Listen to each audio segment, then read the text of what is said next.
Siti Hajar adalah putri seorang raja Maroko, keturunan Nabi Soleh alaihissalam. Ayahnya terbunuh oleh Fir'aun dan Siti Hajar ditawan sebagai budak karena berdarah bangsawan. Siti Hajar dijadikan pemimpin para budak wanita dan mendapatkan wewenang untuk mengatur urusan rumah tangga istana Fir'aun.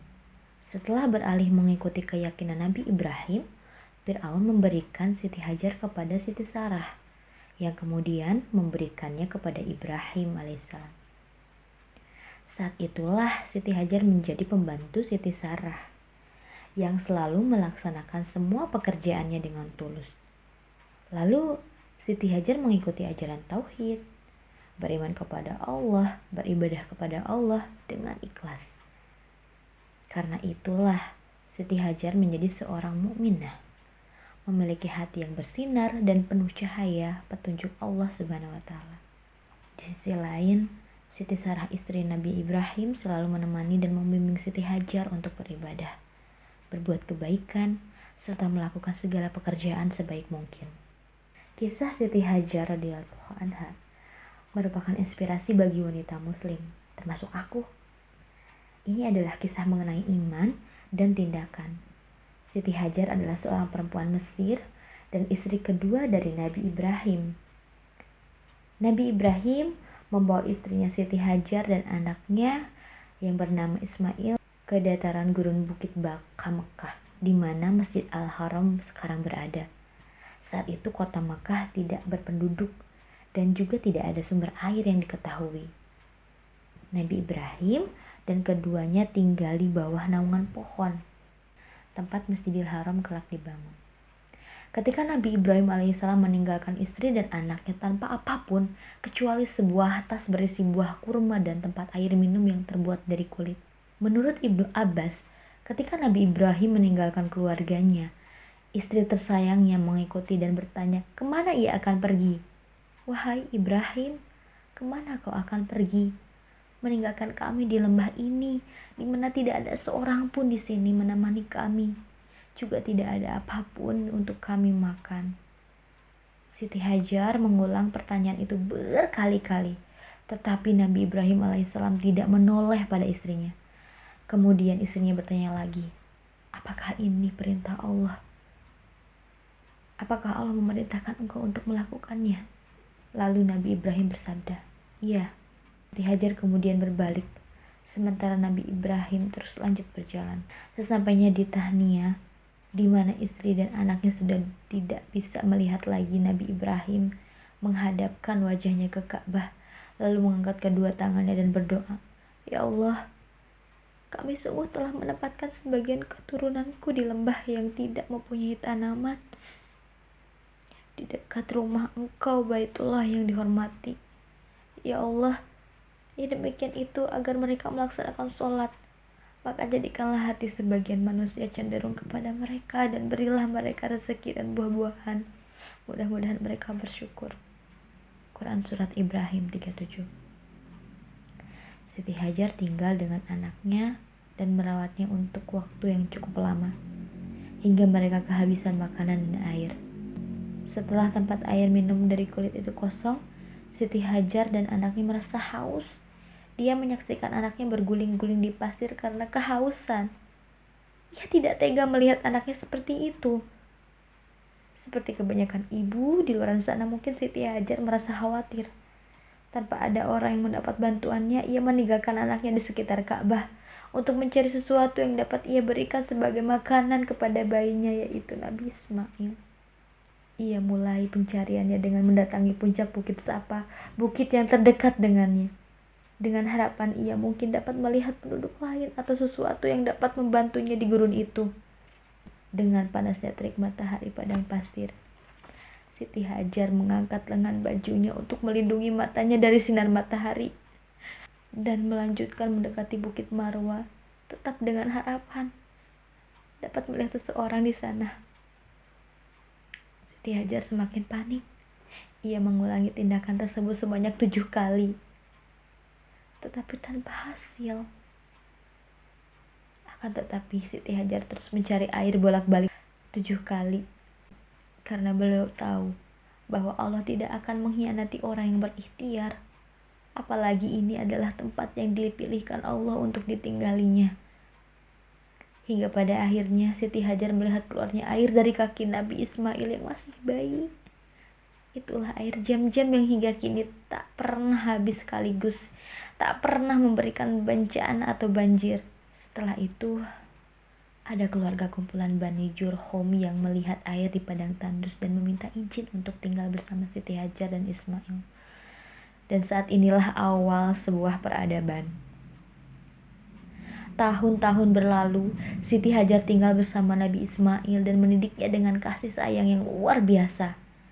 Dan mendidiknya dengan pendidikan rebani. Siti Hajar mendidik Ismail untuk mencintai Allah, lalu mencintai Nabi Ibrahim yaitu ayahnya, sekaligus Nabi bagi dirinya, yang sedang menjalankan perintah Allah di negeri yang berbeda. Siti Hajar menjadikan Nabi Ibrahim sebagai figur seorang ayah yang soleh. Hal itu terefleksikan dalam peristiwa saat Nabi Ibrahim menceritakan mimpinya bahwa beliau menyembelih Ismail. Nabi Ibrahim alaihissalam bertanya kepada Nabi Ismail, dan Nabi Ismail yang menyadari betul bahwa ayahnya adalah seorang nabi dan bahwa mimpi ayahnya adalah wahyu, mengungkapkan pendapatnya bahwa dia sungguh ridho dengan ketentuan tersebut dan ikhlas menjalani wahyu tersebut. Begitulah seorang anak yang dididik dengan pendidikan tauhid. Kisah Siti Hajar yang menjadi sorotan utama adalah memaksimalkan beliau menjadi 3 peran sebagai seorang hamba, sebagai seorang istri, dan sebagai seorang ibu. Dari cerita yang telah aku sampaikan tadi, kita dapat mengambil 3 pelajaran besar. Sebagai hamba Allah, Siti Hajar luar biasa memaksimalkan dan menjalani perannya. Beliau taat sepenuhnya, taat pada perintah Allah seberat apapun. Bahkan dia yakin bahwa Allah tidak akan menelantarkan orang yang menaatinya. Beliau berupaya hanya bergantung kepada Allah, bukan pada suaminya. Siti Hajar merupakan wanita yang sabar dan taat kepada Allah. Ibadah yang dilakukan Siti Hajar semata-mata sebagai bentuk ketaatan. Akan bertambahnya kenikmatan dalam beribadah dan meneguhkan iman kepada Allah Subhanahu wa Ta'ala. Sebagaimana Allah Subhanahu wa Ta'ala memberikan balasan kepada orang-orang yang bersyukur. Dan yang kedua, sebagai istri, Siti Hajar juga berupaya memaksimalkan menjalani perannya. Beliau taat selama perintah itu dari Allah atau yang tidak bertentangan dengan perintah Allah. Siti Hajar belajar bahwa bergantungnya itu bukan kepada manusia, tetapi hanya kepada Allah.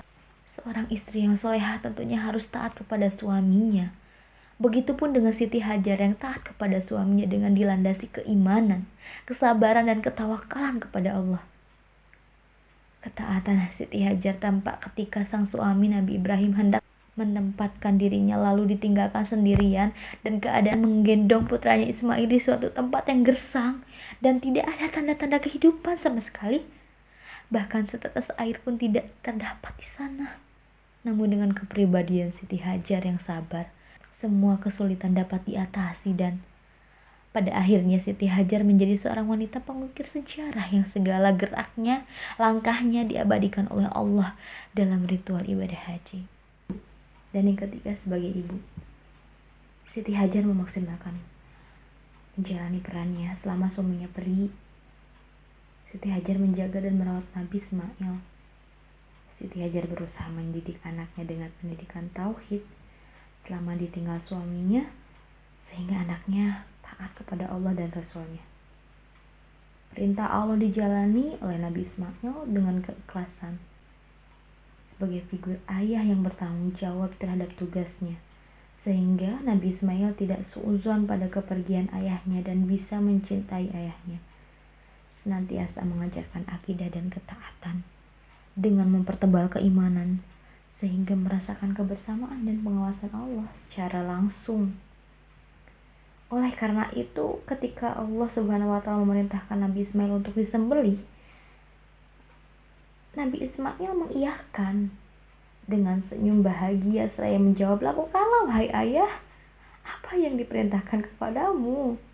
Sungguh jawaban yang menggetarkan hati ya.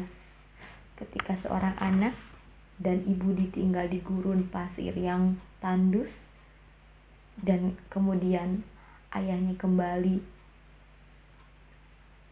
Akan tetapi itu luar biasa.